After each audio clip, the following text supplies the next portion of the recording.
what's going on, why she was taken to this kingdom. And that's really part of the mystery to solve is why was Hornet taken here?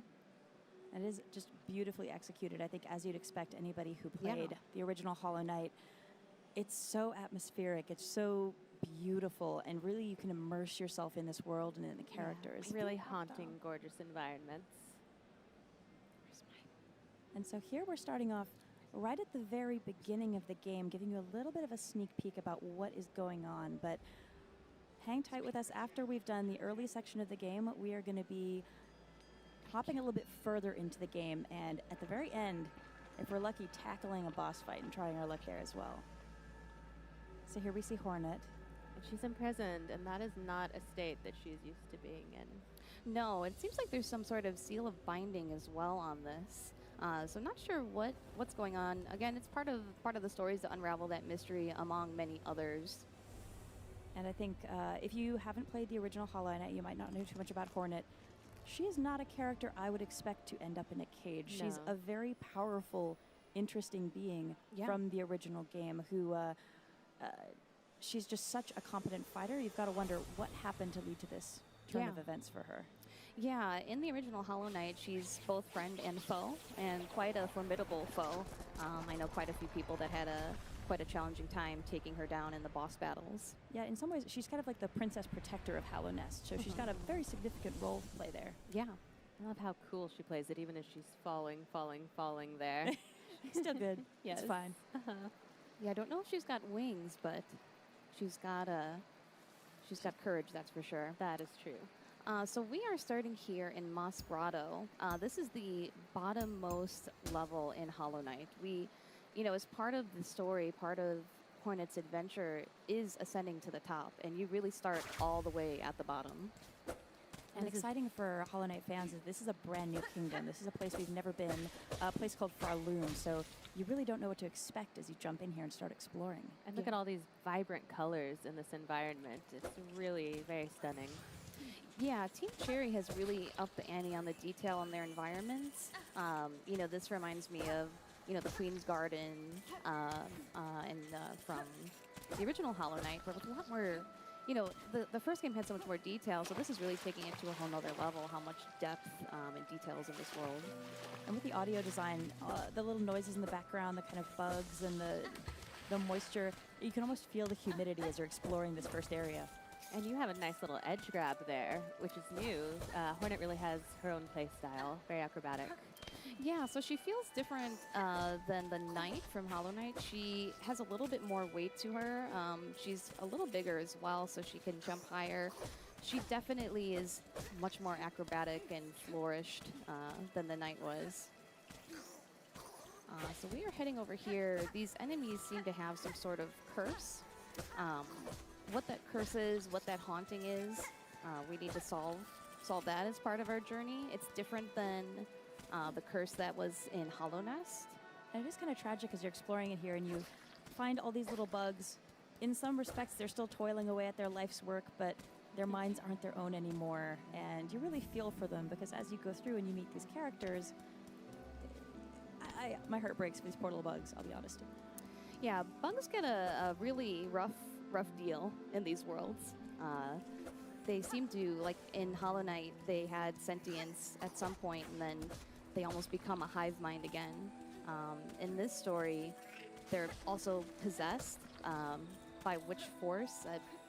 It might tie into something related to sort of the themes that we see often, like the bells, some of the religious undertones, but that's just a conjecture on my part.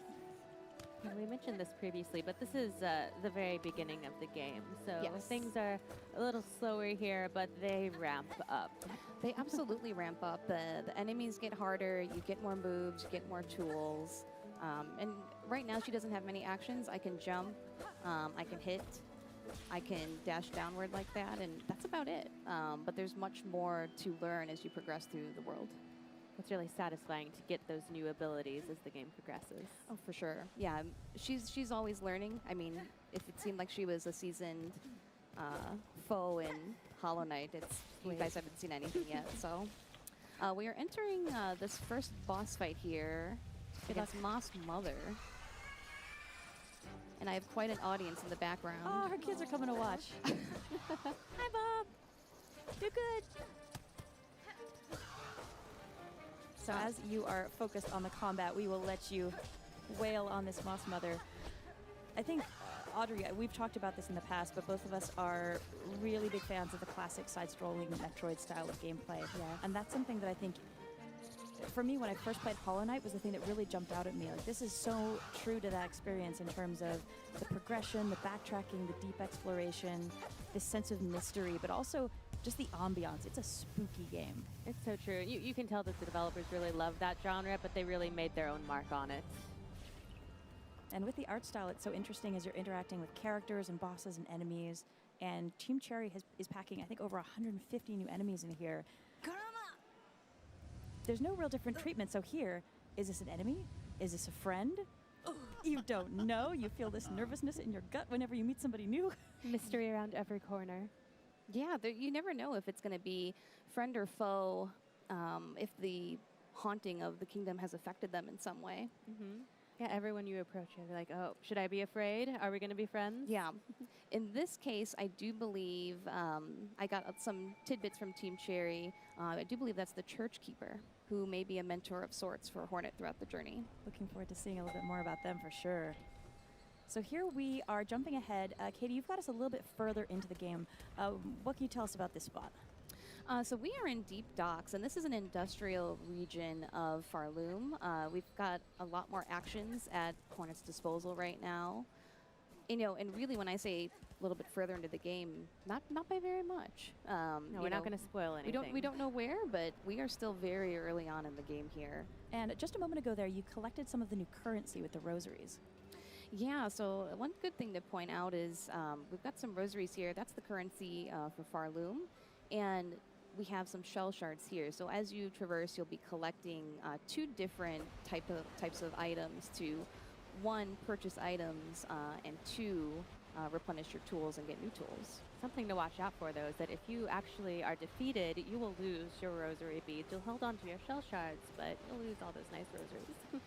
Yeah, so that's why, you know, earlier if you guys noticed, we had a rosary string, which is a really helpful item to not lose your currency. Because if they're tied on a string, you won't drop them so easily. You have to stop the urge to break apart the string. Which was, when I played the first time, obviously the first thing I did. It was like, break? Yes. Of course.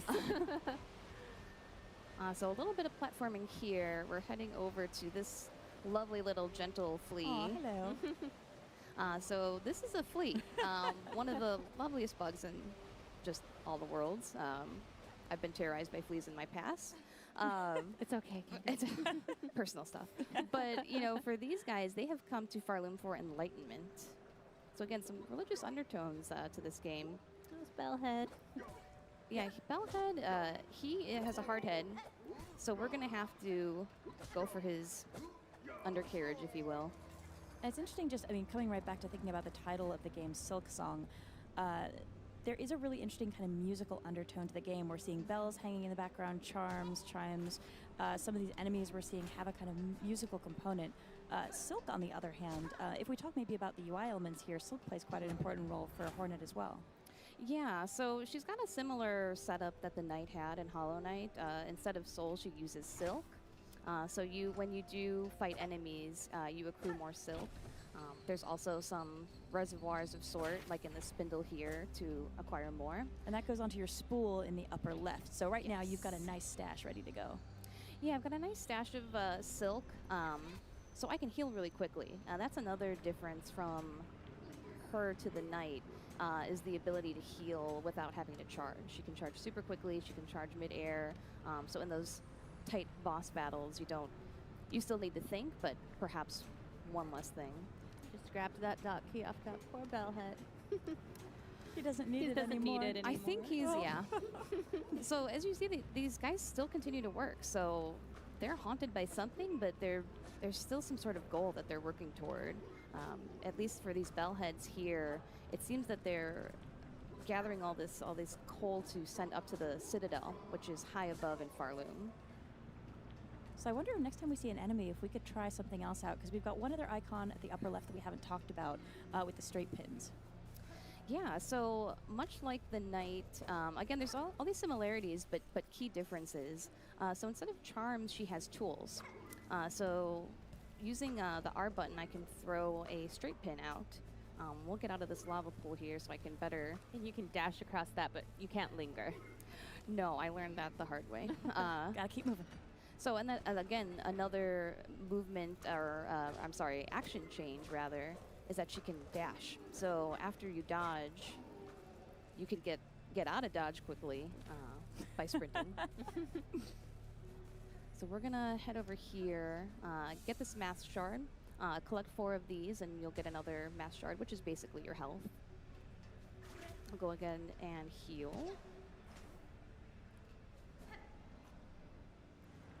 And I want to get a little bit more health until we've got a boss battle coming up against a rival character called Lace. So I'd like to have as much health as I can get going into it. As you get further into the game, it gets much more challenging. So collecting. In order to rival Hornet, Lace must be pretty powerful. So you're going to want that health. Yes, I need some more armor. And this is a little mysterious. Yeah, like all things, you know, in this game, nothing's placed without purpose or intent. It's a riddle of some sort, and at this point we won't be able to solve it, but noting the bells, I think that's another thing that'll come up a lot more in this game. One thing that's interesting as well that we haven't really touched on, but folks may have already noticed as they're listening to the game and the audio, Hornet actually has a voice, which is quite distinct from the Knight from Hollow Knight. He was silent. The fact that she actually speaks and vocalizes, she's got exertion sounds, but it also changes how she interacts with other characters. Yeah, so we're going to have a little scene in a bit where we do engage in dialogue. She's not a silent protagonist. She's got a voice, she's got an opinion, and A really fun personality. a fun, well, yeah, and these guys are really going yeah, for you. The waves of dock workers put me on mute generally. Oh, no worries. But a couple different enemy types here. In addition to the bellhead, we've got this lovely shield bug that's... And now I wonder if that's like half of a cymbal or part of a drum kit. They're all arming themselves with musical implements. I don't know. I mean, the guys wearing bells on their heads. It's practical and charming. Yeah, perhaps I rudely interrupted band practice, so... How could you? Understood. It's So a I'm high gonna- school band team. High school band team. They'll never win nationals now. They'll never win anything again because they're all dead. So Aw. we're So it goes. So morbid. or are they? I don't know. Their bodies are still here. They're just taking a little nap. Yes. Little nap-ski. Rest for a little bit, and I will head up here. We're going to unlock a save bench. Those work similarly to Hollow Knight. I can both save here, and then also it serves as a checkpoint. So looking at the top left, you'll see I've got that straight pin meter. It's totally depleted right now. So when you do go back to the bench, you have to pay to rebuild your tools. So it does function a little differently than the heal and the special attack, which goes from her silk. You actually have to use shards for the tools. Oh, I love her. So this is Forge Daughter, and she's going to help Hornet out with some tools throughout the journey. And I do love her little assistant down here. He is so dedicated to his task. Whatever's going on in the kingdom has not affected him. No. He is still shoveling away for Forge Daughter. He's shoveling away for a better purpose here. So we'll talk with the smith a little bit here. I love that she talks in the royal we. She's not talking about her and Balo. She's talking about no. just her. Yes. And she actually introduces another interesting crafting mechanic that we can't show too much about just yet, but maybe we can talk a little bit about it. Yeah, so this is the first time we're meeting her, so we're not able to, engage with her and get more tools, but, rest assured that Hornet is going to have just as a vast tool set as the Knight had in Hollow Knight. So he's kind of rude. Got a real thick bell on his head. You're not just getting gonna- through. Okay, She just one laughing more. All right, about there we go. Yeah, Oh my she's goodness. her respect is shaky for him. I love the so- little sounds all throughout the game. The sound effects and the music as well are fantastic. They have the incredible composer from the previous game here, Christopher Larkin. His work is so good and so really great. puts you in the mood as you visit these different spaces, and they have very different feels and personalities. Very atmospheric, yes. All right, so heading up here, we have the dock key. And we are going to enter the boss's chamber. Good thing you lifted that key earlier. I sometimes forget when I do those things so far in the past. So Lace is part of a group who's going to impede Hornet's journey to the top of Farloom. And she gives you a run for your money as well. She is speedy. Yeah, so I practiced this. I won't say how many times I practiced this before the stream. We'll just say that I invested quite a lot of time in learning her pattern. We're rooting for you. It's not just action, it's strategy and learning the movements, learning your spacing. And what I learned from a friend at work was it's almost like a reactive battle. Based on what actions she chooses, that's how I should then engage with her. Yeah, if you try and just go in there and attack without thinking too far ahead, it's not going to turn out well for you. I can say from experience. Yeah, I can say from 50 losses, have some patience. And also note that she's not the kind of enemy you want to battle while talking. So good job. So back on mute, we're gonna. So one thing Audrey and I can talk about as we cheer you on from the sidelines, in addition to some of the other things we've talked about where folks who played Hollow Knight will have some familiarity, we can't show it just yet, but they are also integrating a map system. True to Hollow Knight fashion, though, I think you're not just going to be given a map. Oh, no. You have to earn do some your work keep for it, here. I imagine, but it will be so helpful as you're traversing this world, backtracking. There are going to be so many secrets that you'll uncover that maybe you can't quite solve puzzles right from the get-go, but being able to reference that back as you gradually unlock this world, as you slowly try to climb to the top is going to be, I think, really helpful. Oh, yeah, I think that players are going to rely on that map. And it's an interesting kind of shift where in Hollow Knight, you're really delving deeper and deeper into the world, sort of descending into darkness. Here, what Hornet has to do is climb up.